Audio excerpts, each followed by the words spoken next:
capítulo 42, verso 10. A palavra do Senhor diz assim: mudou o Senhor a sorte de Jó. Eu quero já começar a profetizar. Essa noite Deus vai começar a mudar a sorte de pessoas aqui. Deus vai começar a mudar algumas situações. Situações, Rafa, de cativeiro, situações de opressão, situações de perda, situações de tribulação. Eu quero em nome de Jesus declarar sobre a sua vida. Eu tenho autoridade porque sou pastor dessa igreja, sou sacerdote desse povo. Eu tenho autoridade para declarar isso na vida de muitas pessoas. Hoje vai ser o início de mudanças, de transformação. Mudou o Senhor a sorte de Jó quando este orava pelos seus amigos, e o Senhor deu-lhe o dobro de tudo o que antes ele possuía. Então vieram a ele todos os seus irmãos e todas as suas irmãs, e todos quantos antes o conheceram, comeram com ele em sua casa e se condoeram dele, e consolaram de todo o mal que teria vindo sobre ele. Cada um lhe deu dinheiro, lhe deu um anel de ouro, e assim abençoou o Senhor o último estado de Jó mais do que o primeiro. Porque veio ele a ter 14.000 ovelhas, antes eram 7, 6.000 camelos, antes eram 3, 1.000 juntas de bois, 1.000 jumentas. Também teve outros 7 filhos e 3 filhas. Chamou o nome da primeira Gemina, da outra Késia, e da terceira Querem. Em toda aquela terra não se acharam mulheres tão formosas como as filhas de Jó. E seu pai lhes deu herança entre seus irmãos. Depois disso viveu Jó 140 anos, e viu os seus filhos e os filhos dos seus filhos até a 4ª geração. Então Jó morreu farto de dias. Jó 42:10, ele vai falar do final da história de Jó. É interessante, Caio, que eu vejo alguns cristãos que eles leem o primeiro capítulo de Jó, que é desafiador, fala de todas as suas perdas, e leem o último capítulo de Jó, Miriam, e ficam felizes com a restituição, mas não entendem toda a jornada de Jó. A história de Jó, ela é extraordinária. E por mais que alguns teólogos ingleses, pastora Vanessa, venham dizer que Jó ele não existiu, que ele é uma figura fictícia, que alguém escreveu para falar poeticamente do favor de Deus, é visível, Paulinho, que sim, Jó foi um homem que não só existiu, como a Bíblia vai afirmar a sua história em alguns momentos, como um homem de fato, uma pessoa de fato que enfrentou tempestades, provações terríveis. Ezequiel 14:14, e Jó é colocado ao lado de Daniel e de Noé como um homem justo. Deus inclusive o apresenta assim. Depois Tiago capítulo 5 verso 11 vai se mencionar da perseverança de Jó como um exemplo histórico para nós cristãos. Então sim, ele não é uma figura fictícia. Provavelmente Jó ele viveu entre 1800 e 2000 antes de Cristo. Logo, ele não veio no mesmo tempo que Davi, mesmo que algumas pessoas confundam, porque o livro de Jó ele é um livro que tem muitos discursos. E esses discursos muitas vezes eles entram dentro de uma figura poética. Então o livro de Jó ele foi colocado na categoria de livros poéticos. Ele abre os livros poéticos. Vem Jó, Salmo, Provérbios, Cantares. E algumas pessoas pensam que ele é contemporâneo de Davi por causa dos Salmos, de Salomão por causa dos Provérbios, mas não. Jó ele viveu há muito tempo antes deles, mais ou menos no tempo lá de Abraão. Por isso é considerado um patriarca. E a história dele, eu não quero ser repetitivo porque você já o conhece. Ela começa com um texto bíblico afirmando 3 categorias extraordinárias de Jó. A Bíblia apresenta ele como um homem íntegro, reto e temente a Deus. Aqui nós vamos entender, Cláudia, que as lutas, as dificuldades e as provações, elas não vêm apenas para aquele que desvia do caminho. E não estou dizendo que aquele que se desvia do caminho não tenha consequências, terão. Mas Jó me mostra, Gabriel, que aquele que vive uma vida de retidão, o próprio Deus vai afirmar a Satanás quando se apresenta a ele: viu o meu servo Jó como é reto? Ele era reto e íntegro, temente a Deus, seu coração voltado a Deus, fazia sacrifícios pelos seus filhos, pensando que se eles tivessem pecado para redimi-los. Mesmo assim, ele enfrentou lutas. Mesmo assim, ele passou por provações. E se nós avaliarmos a vida de Jó, Elisiane, nós vamos entender, Rodrigo, que Jó, ele passou por lutas não como muitos de nós que passamos por períodos desconfortáveis, Fran, mas assim, períodos de um semestre, de um ano difícil. Parece aquele ano quando acaba, Rafael, a gente bate o pó da roupa e fala, graças a Deus acabou. Nós muitas vezes enfrentamos situações desconfortáveis em um ciclo. Parece que o nosso processo, né, pastora Vanessa, chega na mão de Deus. E Deus então pega o nosso processo, abre ele e fala, vamos dar uma olhadinha aqui. E parece que assim, algumas situações vão acontecer. No caso de Jó não veio em um ano, em um semestre. No caso de Jó, veio tudo junto. Se você for comigo no verso 13 do capítulo 1, eu indico você abrir a sua Bíblia e acompanhar comigo. Você vai entender as perdas de Jó, elas afetam as 5 principais áreas da vida de uma pessoa. Elas afetam os 5 pilares da nossa estrutura como vida. Diz assim o verso 13. Certo dia, quando os filhos e filhas de Jó estavam no banquete, na casa do irmão mais velho, chegou à casa de Jó um mensageiro com essa notícia: seus bois estavam arando e os jumentos pastando perto deles, quando os sabeus nos atacaram, roubaram todos os animais, mataram todos os empregados, só eu escapei. Perda financeira, perdeu bois, perdeu rebanhos, jumentos, perdeu a lavoura que estava sendo arada, os equipamentos provavelmente destruídos. Só que tem muita gente que já perde um pouco o equilíbrio, tem gente que já perde a sua paz. Mas a Bíblia diz que enquanto Patrícia estava falando, chega um outro funcionário. Enquanto ele falava, um outro mensageiro chegou com outra notícia: o fogo caiu do céu e queimou suas ovelhas, todos os seus pastores, só eu escapei para contar. Jó investia dinheiro em muita coisa. Ele tinha camelos, ele tinha jumentos, ele tinha agricultura, ele tinha ovelhas, lã, a carne. De repente ele perde o rebanho. Quando ele está conseguindo talvez se colocar, colocar a mente no lugar, diz, enquanto ele falava, outro mensageiro chegou com outra notícia: 3 bandos de saqueadores caldeus roubaram os seus camelos, mataram os seus servos, só eu escapei para lhe dar conta. E enquanto esse ainda falava, desgraça pouco é bobagem, né?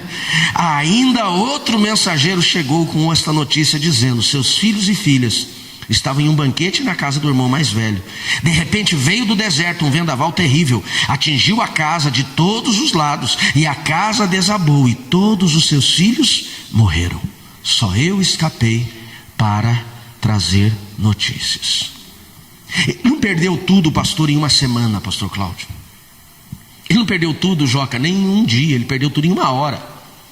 Veio tudo junto. Uma tempestade. Quando você lê a história de Jó, os 5 pilares que vão estruturar a vida de uma pessoa, Jaqueline, elas são mexidas, que é a sua vida financeira, a sua família, aqui estão os filhos, que é a sua fé, depois você vai ver que isso abala ele demais, que é o seu casamento, porque a esposa, quando perde tudo e ele fica doente, a esposa diz: por que você não amaldiçoa teu Deus e morre? E a sua saúde, ele desenvolve doenças, úlceras, que ele tinha que coçar com cacos de telha. Seu hálito, ele fedia, porque ele já estava quase apodrecendo por dentro. Tudo na vida dele vira uma bagunça. Talvez tem pessoas hoje aqui dizendo: pastor, eu não estou suportando. Imagine se fosse Jó. Misericórdia. Ainda bem que a Andréia está aqui hoje. Você fez falta de manhã, ainda bem que você está aqui. Normalmente ela está aqui de manhã comigo, né? Imagina. Não, pastor, não quero nem imaginar. Melhor nem imaginar. Se você acha que a tua vida está difícil, olha para a história de Jó. Olha para tudo aquilo que ele enfrentou. Olha por todas as situações que chegaram até ele. Agora a pergunta, e aqui chegamos na primeira lição que a história de Jó, Guilherme, nos traz: por que Jó perdeu tudo? Vou reorganizar essa lição. Por que nós passamos por perdas? Deixa eu melhorar isso. Jéssica, qual é o motivo das provações? Todos nós em algum momento iremos enfrentar situações desconfortáveis, todos. Eu gostaria, Sônia, de subir nessa plataforma e dizer assim: a partir do momento que você aceitou Jesus como Salvador, ou a partir do momento que você foi batizado com o Espírito Santo, a partir do momento que você recebeu uma promessa de Deus, acabou, tudo agora é festa, ficaria show de bola, sim ou não? Mas não, pelo contrário, quanto mais você estiver próximo do propósito de Deus, maiores vão ser as pancadas. Por quê? Porque provações, elas têm um motivo e um propósito. E a primeira lição que eu aprendo com a história de Jó é que eu preciso aprender, entender, compreender quais são os motivos da minha aprovação. Entendendo os motivos da minha aprovação, eu vou entender o propósito dela. No caso de Jó, a aprovação dele vem exatamente para ser provado e aprovado. A Bíblia diz que no dia que os filhos de Deus vinham dar conta com ele, lá também estava Satanás, os seres divinos, os anjos. E Satanás, ele vem dar conta, meu irmão, porque até o diabo tem que prestar conta para Deus. Tem gente que quer viver sua vida do seu jeito, até o diabo presta conta. E então Deus, contente com Jó e com as suas respostas de fé e de vida, diz a Satanás: você viu o meu servo Jó como é íntegro? A integridade de Jó, ela era tão constante, intensa, que Deus apresenta Jó como um homem íntegro. E qual foi a resposta de Satanás? Também, rico do jeito que ele é, fácil. Deus fala: você entende que é por causa da riqueza?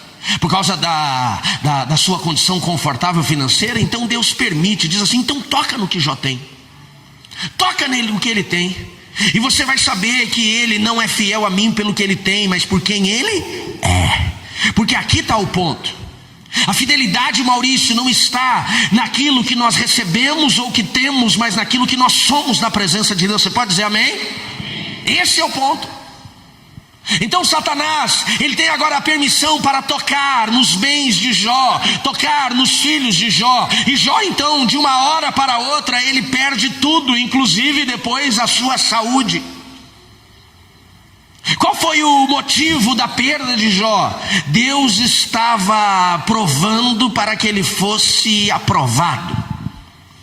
A palavra aprovação, ela vem de prova, e prova vai me levar à reprovação ou à aprovação. O problema é que nós vivemos um tempo, infelizmente, Márcio, que foi se tirado a verdadeira essência das provas e da aprovação ou da reprovação.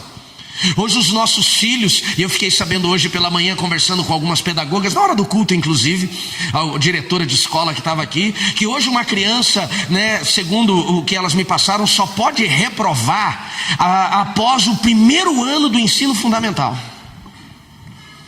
Até o 9º ano, café com leite.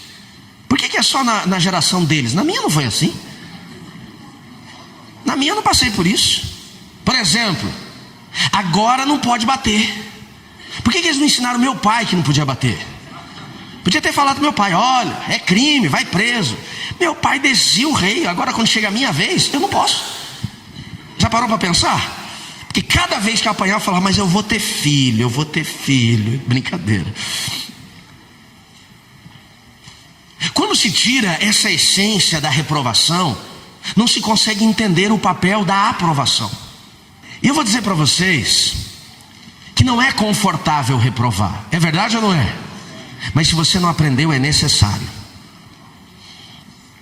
Por que alguns de nós não conquistamos o que desejamos conquistar, ou não conquistamos o que Deus prometeu que iríamos conquistar? Não chegamos ao lugar que estávamos muito próximos a chegar? Não vivemos um milagre, um favor que era para vivermos?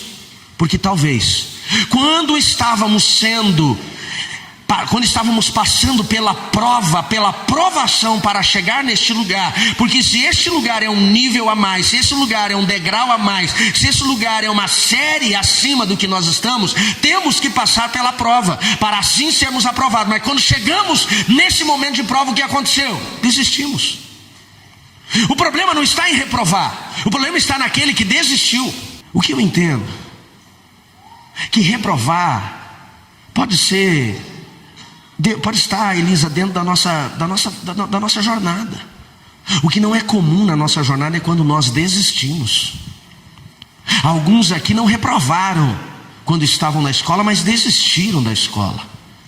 Eu reprovei 3 anos, mas passei por 3 formações superiores. Fiz 2 MBAs, 3 pós-graduações e ainda um mestrado. Então a reprovação, ela não me fez parar. A reprovação, ela pode ter me deixado mais um tempo a mais. Eu fui mais lerdo no meu processo, mas eu concluí. Agora, aquele que desiste da vida profissional, desiste da fé, desiste do ministério, desiste do casamento, esse nunca vai entender o processo. E muitas pessoas não conseguiram chegar onde Deus tinha como propósito para as suas vidas chegarem. Por quê? Porque quando foram pressionados pela prova, eles desistiram, eles abandonaram. Ele abandonava, desistia, ia para o próximo. Mas o próximo não significa que ele foi aprovado, ele só fugiu. Mas quando ele foi para o próximo, ele teve que enfrentar a mesma prova. Muitas pessoas, pastora Vanessa, não estão entendendo que se ele foge, o que ele para agora, ali na frente ele vai ter que enfrentar de novo. E ele vai ficar dentro desse processo quanto tempo? Patinando e não saindo do lugar. Qual é o motivo da sua aprovação? E qual é o propósito da sua aprovação? O motivo da aprovação de Jó: Deus estava preparando ele para um outro nível. Esse era o motivo. O propósito para que ele pudesse crescer. Talvez algumas pessoas hoje estão enfrentando situações de provações, não porque serão aprovadas, talvez porque tomaram decisões erradas. Existem escolhas que nós fazemos, Camila, que vão nos levar a lugares desconfortáveis. E você pode culpar a Deus ou dizer: Deus, onde você está? E Deus vai te falar: você fez essa escolha. Algumas pessoas hoje passam por provações no casamento porque escolheram como não deveriam ter escolhido. Foram para um lugar falando de matrimônio que não deveriam ter ido. Outras pessoas estão vivendo hoje situações de perdas porque investiram onde não deveriam ter investido. Fizeram negócios com pessoas que não deveriam ter feito. E não é Deus que está provando, Ele fez a escolha e agora vem a aprovação. Quem está entendendo, diga amém. Existem provações que nós enfrentamos que não tem a ver com a aprovação de Deus, Fran, não tem a ver com as escolhas erradas, mas tem a ver com os nossos pecados. A maldição, ela não é uma imposição das trevas, a maldição é uma imposição da nossa desobediência, da nossa quebra de princípios, da nossa vida pecaminosa, da ausência da santidade. Não é Deus que castiga quem peca, é o pecado que o castiga com a sua consequência. Uma das coisas mais difíceis, Godoy, de colocar na cabeça de algumas pessoas é quando começamos a falar de princípios, ele não entendendo princípios e achando assim: não está errado esse negócio, porque Jesus disse que ele, Paulo diz que Jesus levou todas as coisas velhas e agora se fez tudo novo. Eu falei: mas por que você vive as mesmas consequências de antes? Quando a Bíblia diz que ele levou as coisas velhas e deixou as novas lá em Coríntios, está falando do quê? Daquilo que não te condena, mas não significa que a consequência dos seus erros não te visitem. Tem muita gente hoje, pastor Anderson, vivendo o quê? Consequências do relacionamento com os filhos, consequências do relacionamento matrimonial, consequências da nossa saúde. Então existem provações que elas são por conta da aprovação de Deus, do processo de Deus na minha vida para me aprovar. Existem provações que são resultados das minhas escolhas erradas. Existem provações que são resultados dos meus pecados, da minha quebra de princípio. Existem provações que elas chegam na minha vida para que eu possa viver, aprender, ser capacitado daquilo que eu não tinha conhecimento. Existem provações que chegam até para revelar Deus. Já falei, André, 1 milhão de vezes isso aqui. Os discípulos de Jesus só o conheceram de fato como aquele que fazia milagre, Poliana, quando eles precisaram de milagre. Depois de quase 8 meses de jornada, eles estão com Jesus no barco, vem uma tempestade, eles chamam Jesus acalma a tempestade, e quando ele volta a dormir, a Bíblia diz que um cutuca o outro e pergunta: quem é este? Só usamos a expressão que é este quando não o conhecemos. Ou seja, esses homens andavam com Jesus, mas ainda não o conheciam. Jó, ele vai declarar isso também no seu livro, quando ele está coçando as suas feridas com caco, quando ele está literalmente na sarjeta depois de perder tudo. Uma das frases mais extraordinárias de Jó é: antes eu te conhecia de ouvir falar, mas agora te conheço de contigo andar. Ele não conheceu Deus na Torre Eiffel, no relógio de Londres, nos canais de Veneza, não foram nos pontos turísticos da Europa. Sabe onde ele conheceu Deus? Na provação. Tem situações, Tiago, que Deus precisa permitir que nós venhamos enfrentar a tempestade, Filipe. Tenhamos que passar pelo deserto para que ali nós possamos conhecê-lo com profundidade. A primeira lição que eu aprendo com a história de Jó é que toda aprovação tem um motivo, tem uma raiz, tem um start e tem um propósito. E enquanto eu não compreender o motivo, eu continuo enfrentando-a. Alguns dias atrás eu enfrentei situações de provações desconfortáveis, incluindo a minha saúde e outras situações. Nada comparado a Jó, mas parece que começou a chegar tudo meio junto. E aquilo começou a gerar desconforto. A primeira resposta, Vinícius, que alguns de nós damos, e foi o meu caso, quando passamos pela aprovação, é: Senhor, repreende o diabo aqui, o inimigo está levantando.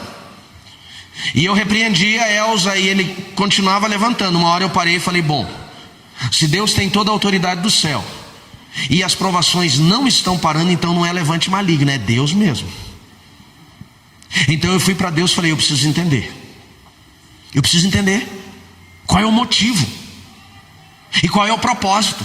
Porque quando você entende o motivo, você entende a raiz, então você vai, se é necessário consertar, se é necessário aprender, você vai aprender, se é necessário conhecer, você vai se colocar nesse lugar. Quem está me entendendo, diga amém. E eu perguntava a Deus o porquê eu tenho passado isso, o que o Senhor quer mostrar, e Deus estava em silêncio. Mas no final eu descobri, Maurício, que não é que Deus estava em silêncio.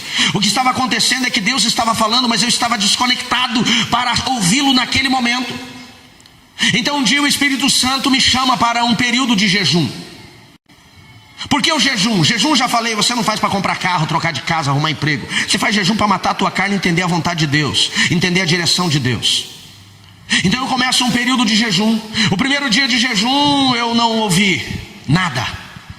No segundo dia de jejum eu estava começando a ficar mais sensível, mais quebrantado, mas ainda não estava compreendendo. Então no meu terceiro dia de jejum, eu lembro que foram 3 dias seguidos, terça, quarta, quinta. Na quinta-feira eu amanheci com uma vontade de chorar. Eu estava chorão, emocionado. E eu pensei comigo: eu vou deprimir. Sei não. E passou aquela manhã e a minha alma estava não angustiada, ela estava quebrantada. 2 horas da tarde, deu fome, mas eu não tinha vontade de comer, eu tinha vontade de chorar. E eu fui para Deus e falei: Deus, o que é esse negócio? Pensa num cara que é tão agitado, um cara que é tão 220, que até para chorar eu sou ruim. Porque a carne não deixa eu chorar, a minha natureza humana não deixa chorar. Então naquele dia Deus me visitou com Ele me visitou com quebrantamento, com contrição. E a Bíblia diz que Deus, Ele não rejeita um coração contrito, quebrantado. E eu me derramei, Edson, diante dEle. E quando eu me derramei diante dEle, era só aquilo que eu precisava. Ah, que ambiente. Naquele dia eu entendi, Luciano, por que Pedro diz assim para Jesus: vamos fazer uma tenda aqui, uma para o Senhor, uma para Moisés, vamos ficar aqui. Não quero sair daqui mais. Porque eu estava enfrentando dias difíceis. A minha alma estava, num primeiro momento eu pensava que estava amargurada, mas não era amargura, era uma contrição. Então naquela quinta-feira Deus fala comigo. E Deus começa a me responder o porquê eu estava passando por provação. E o que Ele queria fazer com aquela provação na minha vida. Qual era o propósito? E eu chorei mais, por quê? Porque tudo que eu achei que estava fazendo certo, eu descobri que estava fazendo errado. E não tem a ver com pecado, tem a ver com escolhas. Eu estava indo para um lado e o propósito de Deus era outro. Então ali eu ouço aquilo que Deus tinha, mas eu precisava me quebrantar. Porque muitas vezes nós não estamos ouvindo Deus, porque nós estamos carnais demais. A nossa natureza luta gritando demais, e nós achamos que somos nós. Não paramos para entender que é Deus. Por exemplo, às vezes Deus está falando com a gente no devocional, a gente está entendendo tudo errado. Você vai fazer devocional, cai lá aleatoriamente lá, vamos lá, Marcos capítulo 5. E aí você lê Marcos capítulo 5, verso 1, Jesus chegando em Gadá, o endemoniado gadareno se aproximando de Jesus e dizendo: que tenho eu contigo? E a gente lê aquele texto e a gente pensa que a gente é quem na história? Jesus. E nós somos quem? O endemoniado. A gente pensa que nós somos quem? Jesus. E nós somos quem? O demônio. Que Jesus, que isso? É nós que estamos possuindo o povo, influenciando o povo. Mas quando a nossa natureza está gritando, nós ficamos até soberbos, o nosso ego grita. E nós não conseguimos discernir que na verdade aquela palavra não tem a ver com o nosso ego e nós estamos, porque Jesus é Jesus e nós estamos muito longe de chegar nele. Às vezes nós somos a família do gadareno, que estava esperando ele voltar para casa, ou o povo que expulsou Jesus da cidade porque tinham vivido a perda. Então uma coisa é você receber a palavra, outra coisa é você discernir a palavra. Porque a nossa natureza vai discernir de forma errada, mas o Espírito Santo vai trazer o discernimento correto. Quem está entendendo, diga amém. Esse é o processo. E naquele dia Deus então fala comigo na palavra, Ele me dá o discernimento correto, e eu tomo uma posição, eu mudo algumas situações, inclusive dentro dos meus hábitos. E sabe o que é maravilhoso, Fábio? As provações começaram a diminuir. Aquela pressão começou a acabar. Porque quando você aprende, quando você responde de forma correta, quando você arruma o que está errado na sua vida, alinha os princípios, então aquela aprovação que veio para te colocar no eixo, ela cumpriu o propósito, então diminui. Quem está entendendo, diga amém. Se você ler a história de Jó, os 42 capítulos, inclusive o verso 10, se você puder comigo no verso 10, novamente do 42 de Jó, diz assim: e mudou o Senhor a sorte de Jó. Eu vou repetir, Deus vai mudar a sorte de gente hoje aqui. Agora, quando que Deus mudou a sorte de Jó? Lê lá comigo. Quando Jó orou e intercedeu por quem? Pelos seus amigos. Agora, se você ler a história de Jó, você vai ver que a vontade de Márcio Martins era orar para Deus matar os amigos, porque os caras foram duros com Jó. Quando Jó ele entende o propósito, ele entende o motivo para onde Deus quer levar, e ao invés dele ficar discutindo com os seus amigos, como nós vemos em alguns momentos ele discutindo, agora ele ora pelos seus amigos, a sorte dele muda. Mudou a sorte de Jó quando ele orou pelos amigos, quando ele arrumou, quando ele alinhou, quando entendeu o processo. Então, dentro do processo, muitas vezes nós não estamos vivendo aquilo que Deus tem para nós. Por quê? Porque não estamos parando para ouvir, arrumar, consertar e discernir. Amém, queridos? Esse é o processo que eu e você precisamos. Naquele dia, quando eu passo pela situação, eu compreendo o que está acontecendo, eu tomo posições que eu tenho que tomar, eu começo a ter paz. Eu tive bonança. O que é bonança? Calmaria. Eu quero declarar sobre a vida de pessoas aqui hoje, em nome de Jesus: haverá calmaria sobre a sua vida. A tempestade na vida de muitos vai acabar. Você pode dizer amém? Ainda não vou para a segunda lição. Deixa eu chegar em outro ponto ainda que eu quero rapidinho falar com vocês. Outro ponto ainda dentro dessa primeira lição, de entender o motivo, a raiz. Eu vejo que Jó ele vai aprender pelo menos 3 situações com aquilo que ele enfrentou. A primeira delas, Jefferson, Jó, depois de tudo que ele enfrentou, de todas as perdas que ele enfrentou, ele vai conhecer a Deus. Como eu já disse, ele declara: antes eu te conhecia de ouvir falar, agora eu te conheço de andar contigo. A Bíblia apresenta Jó como um homem temente a Deus. Temer a Deus não é andar com Deus e não é conhecê-lo plenamente. Foi na provação que ele passou por isso. Outra situação que Jó vem aprender aqui, ele vem aprender que ele é orgulhoso, que ele é soberbo demais, e ele precisava desenvolver humildade. Existem situações que nós estamos enfrentando perdas por causa da nossa soberba, porque a Bíblia diz que Deus ele não suporta o soberbo, que a arrogância precede a queda, que a altivez gera destruição. E quando você lê os 42 capítulos de Jó, mais especificamente do capítulo 2 ao 41, que são 40 capítulos, você vai descobrir que um dos pontos que ele é mais confrontado é da sua soberba. Terceira situação que Jó vai aprender aqui é que ele tinha muitas crenças. Ele era um cara de muitas crenças, preso dentro das suas religiosidades, e ele vai ter crenças confrontadas por Deus e pelos seus amigos. Mas ele aprendeu. E você também vai aprender. Pode dizer amém por isso? Segunda lição que a história de Jó vai me apresentar é que as provações, elas vão nos ajudar a conhecer quem está ao nosso lado. Provações revelam quem são nossos amigos. Você quer saber quem está do seu lado, mesmo se é amigo ou não? Passa por uma luta. Passa por uma luta.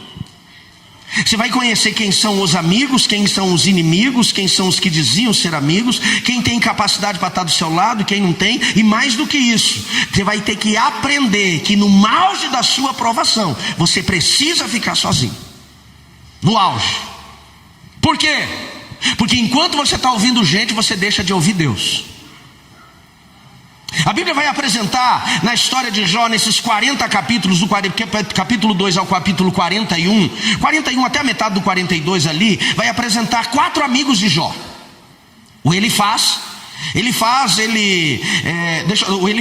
o Bildade, o Zofar e o Eliú.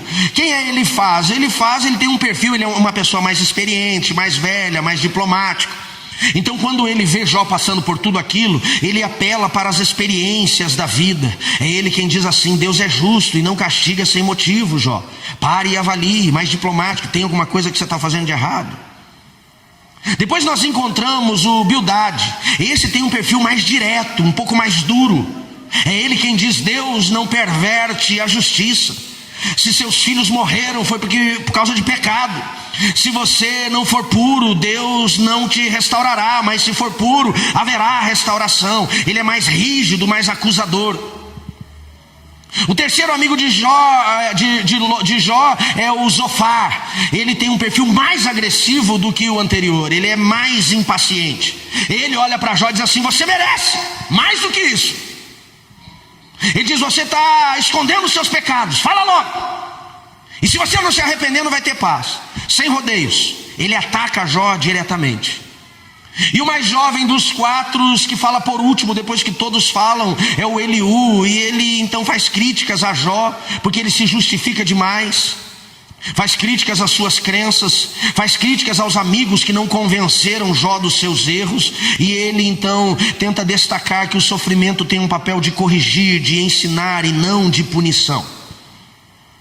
Porém, nenhum dos 4 amigos de Jó faz o que deveria ter feito, o que Jó precisava que eles fizessem. Traz conforto, consolo. Nenhum dos 4 amigos.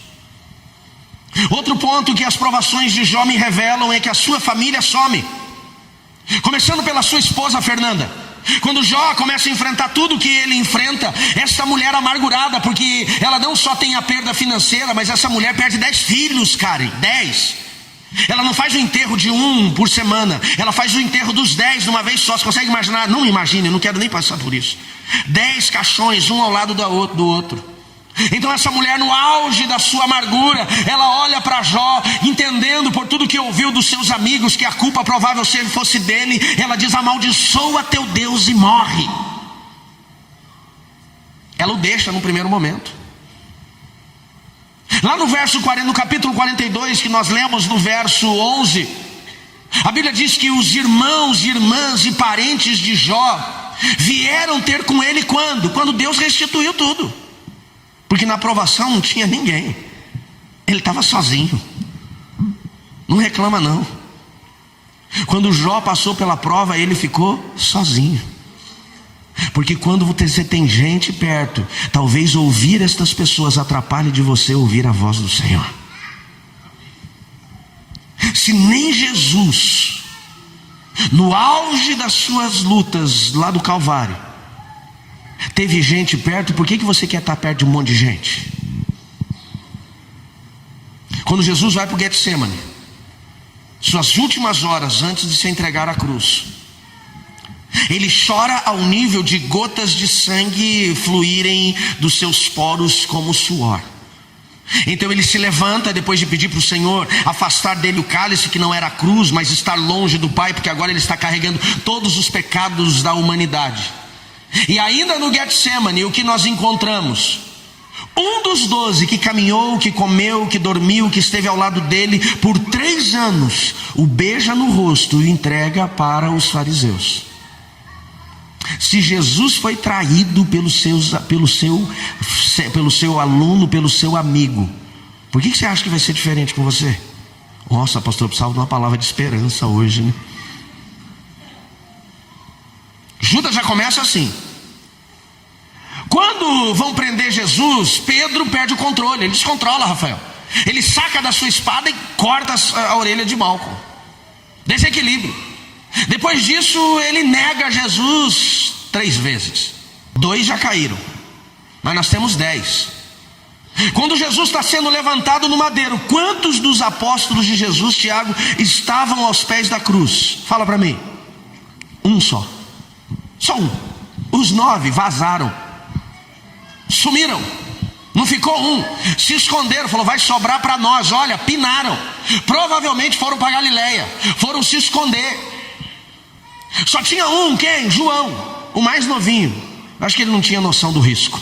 O Evangelho de João diz que quando Jesus estava pendurado no madeiro, ele olha para João e diz, mulher, olha para Maria, sua mãe, e diz, mulher, aí está seu filho. Filho, aí está sua mãe. Ele estava dizendo, João, cuide agora de Maria. Agora você vai cuidar, porque mulher não comprava, não vendia, ela ia virar uma mendiga se ela não tivesse um homem que cuidasse dela, que provesse ela. Então Jesus está dando agora a responsabilidade para João. É o único que estava no pé da cruz, os outros sumiram. Provações revelam quem está ao nosso lado. Amigos de prosperidade, de churrasco é fácil. Lembra quando você estava no mundo? Quando você fazia aquelas festas regadas a picanha, cerveja, era gente, e todo mundo era teu amigo, é ou não é? Fala a verdade, fala, pode contar, fala para nós. Mas quando você começou a viver os teus processos, cadê os amigos? Eles somem. Mas Deus tem um propósito até nisso. Você pode dizer um amém? Terceira e última lição que eu aprendo com as provações. A provação, ela tem um motivo, a provação, ela revela quem está ao seu lado, e a provação, ela tem um resultado. A provação, ela tem um produto. O que provação gera? Provação, em primeiro lugar, ela pode gerar, se você não entender o seu propósito, o seu motivo, ela pode gerar um aprisionamento na alma, uma consequência terrível.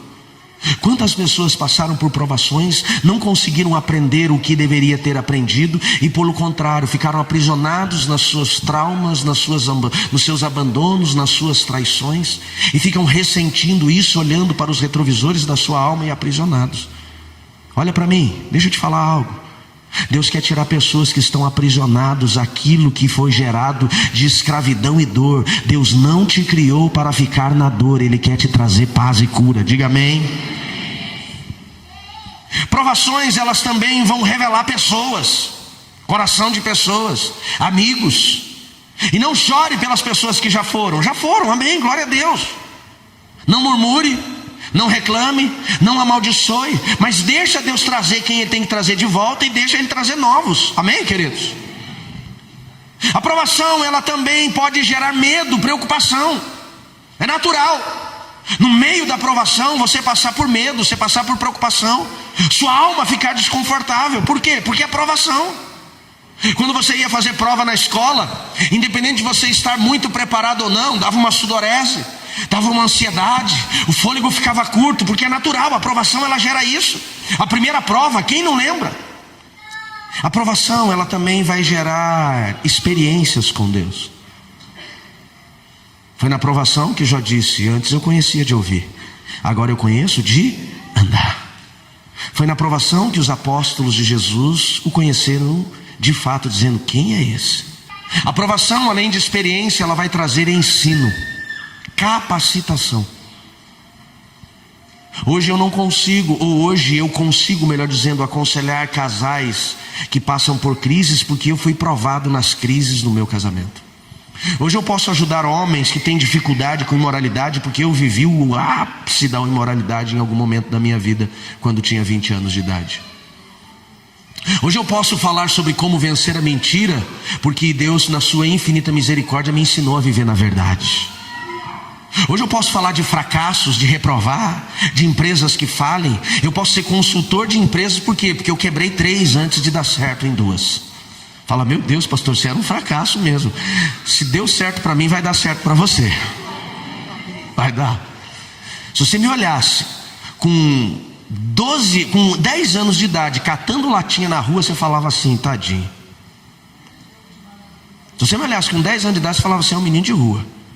É isso aí, tadinho. Vou dar um dinheiro para ele aqui. Isso eu diria. Mas pela infinita misericórdia, Deus me alcançou.